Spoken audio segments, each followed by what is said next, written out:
നമസ്കാരം. Kunnathunad MLA. VP. ശ്രീനിജനെ കഠിനമായി പരിഹസിച്ചുകൊണ്ട് 2020 നേതാവും കിറ്റെക്സ് എം.ഡിയുമായ സാബു എം. ജേക്കബ് കഴിഞ്ഞ ദിവസം രംഗത്ത് വന്നിരുന്നു. തന്നെ ജെട്ടി സാബു എന്ന് വിളിച്ച സഖാക്കൾ ഇന്ന് സാബുവിന് ജെട്ടിയാണ് ഇടുന്നത് എന്ന് സാബു ജേക്കബ് പരിഹസിച്ചു. 2020 സംസ്ഥാന തിരഞ്ഞെടുപ്പ് കൺവെൻഷൻ കോലഞ്ചേരിയിൽ ഉദ്ഘാടനം ചെയ്യുകയായിരുന്നു അദ്ദേഹം. നമ്മൾ ശ്രീനിജനോട് കടപ്പെട്ടിരിക്കുന്നു. നമ്മളുടെ പ്രസ്ഥാനത്തിൻ്റെ കളങ്കം നിലനിർത്തിയത് പുള്ളിയാണ്. US-ൽ താരിഫ് ഏർപ്പെടുത്തി.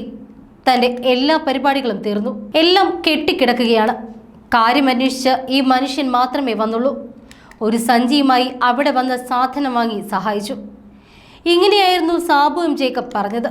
പ്രസംഗത്തിനിടയിൽ ശ്രീനിജൻ കടയിൽ നിന്ന് സാധനങ്ങൾ വാങ്ങുന്ന ദൃശ്യങ്ങളും അദ്ദേഹം പ്രദർശിപ്പിച്ചു. സഖാക്കൾ ജെട്ടി സാബു എന്നാണ് വിളിക്കുന്നത്. കമ്മികൾക്ക് വേറെ ജെട്ടി വാങ്ങിയാൽ ചൊറിച്ചിലാണ്. അവർക്ക് നമ്മളുടേത് തന്നെ വാങ്ങിക്കണം. പക്ഷെ കിട്ടുന്നുമില്ല. ട്രംപിന് ബുദ്ധി തോന്നിയത് കൊണ്ട് എല്ലാ സഖാക്കളും ഇപ്പോൾ സാബു ജേക്കബിൻ്റെ ജെട്ടിയാണ് ഇടുന്നത്. MLA 7 ജെട്ടിയാണ് കൊണ്ടുപോയത്. എന്തിനാണ് 7 ജെട്ടി എന്ന് കടയിലുണ്ടായിരുന്നവർ ചോദിച്ചു. 7 ദിവസം മാറി മാറി ഇടാനാണെന്നാണ് അദ്ദേഹം പറഞ്ഞത്. ഇങ്ങനെ നീളുന്നു പരിഹാസം. സാബു ജേക്കബിന്റെ വാക്കുകളോട് അതേ നാണയത്തിൽ തന്നെ ശ്രീനിജൻ MLA പ്രതികരിക്കുകയുമുണ്ടായി. സാബു ജേക്കബെ, തനിക്ക് നാണവും മാനവും ഇല്ല എന്നറിയാം. അല്ലെങ്കിൽ ഇന്ന് ഇങ്ങനെ ഒരു പ്രസംഗം നടത്തില്ലല്ലോ. ജെട്ടിയെക്കുറിച്ച് താൻ തന്നെ പറഞ്ഞത് നന്നായി. ഒരു ഗുണവുമില്ല. പൈസ പോയത് മിച്ചം. ദാ കിടക്കുന്നു തൻ്റെ നാസ ജെട്ടി എന്നാണ് ശ്രീനിജൻ ഫേസ്ബുക്കിൽ കുറിച്ചത്. കീറിയൊരു അടിവസ്ത്രത്തിന്റെ ചിത്രം ഉൾപ്പെടെയായിരുന്നു ശ്രീനിജന്റെ ആ പോസ്റ്റ്. US ടാരിഫ് ഏർപ്പെടുത്തി. എൻ്റെ പരിപാടി തീർന്നു. ഭയങ്കര ഡ്യൂട്ടി. എല്ലാം അവിടെ കെട്ടിക്കിടക്കുക. ഒരു സാധനവും പോകുന്നില്ല. ഒരു മനുഷ്യൻ നിങ്ങൾ ആരെങ്കിലും അന്വേഷിച്ച് വന്നോ? സാറേ എങ്ങനെയാ ജീവിക്കണെന്ന് ചോദിച്ച് ഈ മനുഷ്യൻ മാത്രം വന്നുള്ളൂ. ഒരു സഞ്ചി എടുത്ത് വന്നേക്കാണ് അവിടെ വന്നിട്ട് എന്തിനാണെന്നറിയോ? സാധനം മേടിച്ചിട്ട് സഹായിക്കാൻ. എന്നിട്ട് ഇവരുടെ സഖാക്കൾ പറയുന്ന എന്താണ്? ജെട്ടി സാബു എന്ന്. ആ ജെട്ടി 7 മേടിച്ചോണ്ടാ പുള്ളി പോയേ. 7 ജെട്ടി. അപ്പൊ അവിടുത്തെ ആള് ചോദിച്ചു, എന്താ 7 ജെട്ടി? 7 ദിവസം മാറി മാറിയിടാൻ. ഇപ്പോ MLA മേടിച്ചു, നേതാവ് മേടിച്ചല്ലോ ജെട്ടി. ഈ കമ്മികൾക്കൊക്കെ കാരണം വേറെ ഏതെങ്കിലും ജെട്ടി മേടിച്ച ചൊറിച്ചിലാണ്. അതുകൊണ്ട് ഇവർക്കത് മേടിക്കുന്നതുകൊണ്ട് എന്നാൽ അത് കിട്ടണമില്ല. അപ്പൊ ഒടുക്കത്തെ ആയിട്ട് ട്രംപിന് ആ ബുദ്ധി തോന്നിയോണ്ട് ഇപ്പൊ എല്ലാ സഖാക്കളും സാബു ജേക്കബിന്റെ ജെട്ടിയായി ഇടുന്നത്.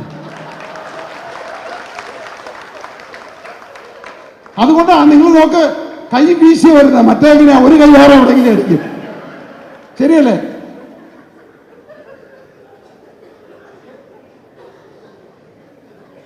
അപ്പോ നമ്മൾ ശ്രീനിജനോട് കടപ്പെട്ടിരിക്കുന്നു. ഒന്നുകൂടി പറഞ്ഞേ, നമ്മൾ ശ്രീനിജനോട് കടപ്പെട്ടിരിക്കുന്നു. 2020 എന്ന് പറയുന്ന പ്രസ്ഥാനം ഇത്തവണത്തെ തെരഞ്ഞെടുപ്പിനെ നേരിടാൻ പോകുന്നത് ഇന്ത്യ മുന്നണിയോടാണ്. ഇന്ത്യ മുന്നണി എന്ന് പറഞ്ഞു കഴിഞ്ഞാൽ ഇവിടെ മത്സരത്തിന് ഒരുങ്ങുന്നത് LDF-ഉം UDF-ഉം ഒറ്റക്കെട്ടായിട്ടായിരിക്കും 2020 നേരിടാൻ പോകുന്നത്. LDF-ഉം UDF-ഉം എന്ന് പറഞ്ഞു കഴിഞ്ഞാൽ 22 രാഷ്ട്രീയ പാർട്ടികൾ, ചെറുതും വലുതുമായിട്ടുള്ള 11 പാർട്ടികളാണ് LDF. അതുപോലെ തന്നെ ചെറുതും വലുതുമായിട്ടുള്ള 11 പാർട്ടികളാണ് UDF. ഇവര് ഒരു സ്ഥാനാർത്ഥിയെ നിർത്തും 20-ക്കെതിരായിട്ട്. ഇതിപ്പോ അയ്യപ്പൻ്റെ എല്ലാ സാധനവും അടിച്ചുകൊണ്ട് പോയി ആളുകൾ. അവിടെ ഇപ്പോൾ വാതിൽപ്പാളി കാണുന്നില്ല എന്നാ പറഞ്ഞു. സ്വർണ്ണം ഉണ്ടായിരുന്ന അപ്പുറത്തും ഇപ്പുറത്തും കാവലിരുന്നവർ 2 പേര് കൊണ്ടുപോയി. തങ്കത്തിൽ പൊതിഞ്ഞത് ഇപ്പോ പിച്ചളയോ ചെമ്പോ ഒക്കെ എന്നാ പറയണത്. ഇപ്പൊ പറയുന്ന വാതിൽ കാണാനില്ല. ഞാൻ ആലോചിക്കണേ അതല്ല, ഇതിപ്പോ സ്വാമി അയ്യപ്പനകത്തുണ്ടെന്ന് എന്താ ഉറപ്പ്? അതും അടിച്ചു മാറ്റിയിട്ടുണ്ടാവും.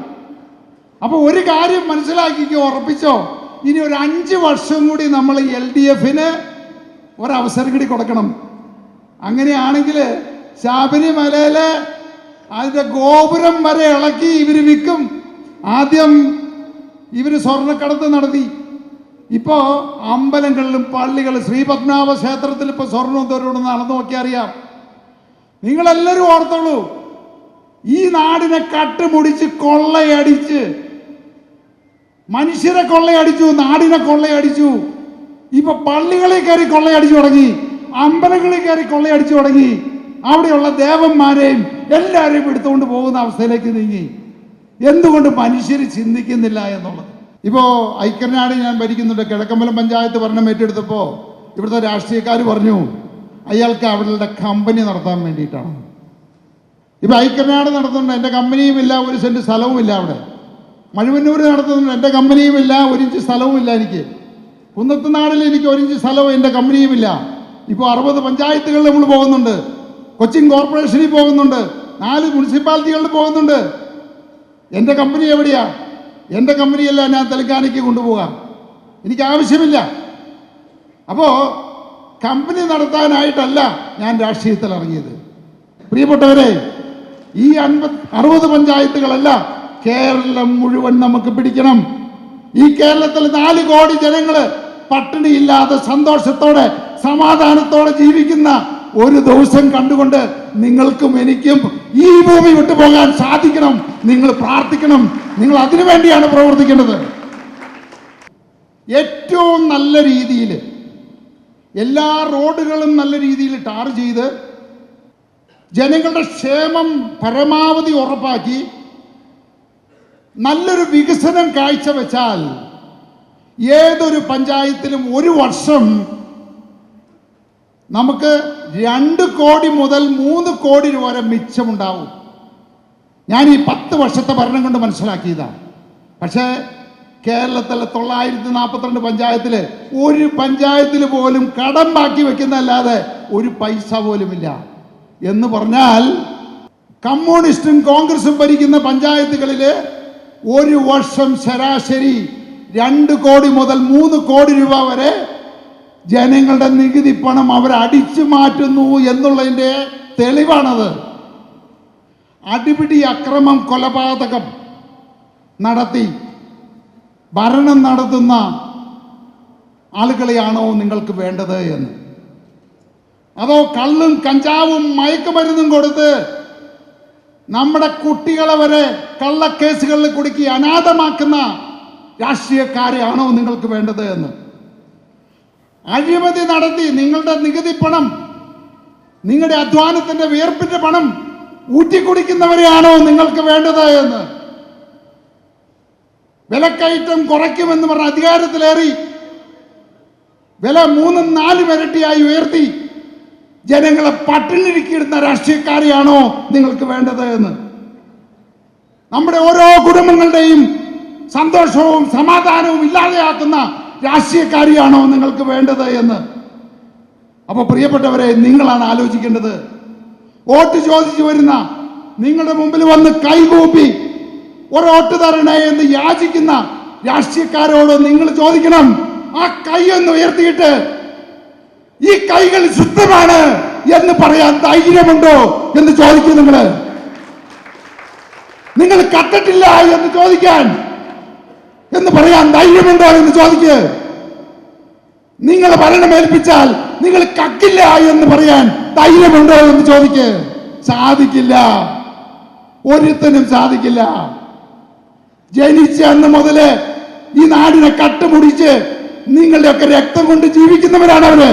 അപ്പൊ പ്രിയപ്പെട്ടവരെ, ഈ കൈ ഉയർത്തി ഇത് സത്യത്തിന്റെയും നീതിയുടെയും കൈയാണെന്ന് പറയാൻ തന്റെ ഇടമുള്ള ഒരേ ഒരു കൈയുള്ളൂ, 2020 കൈ.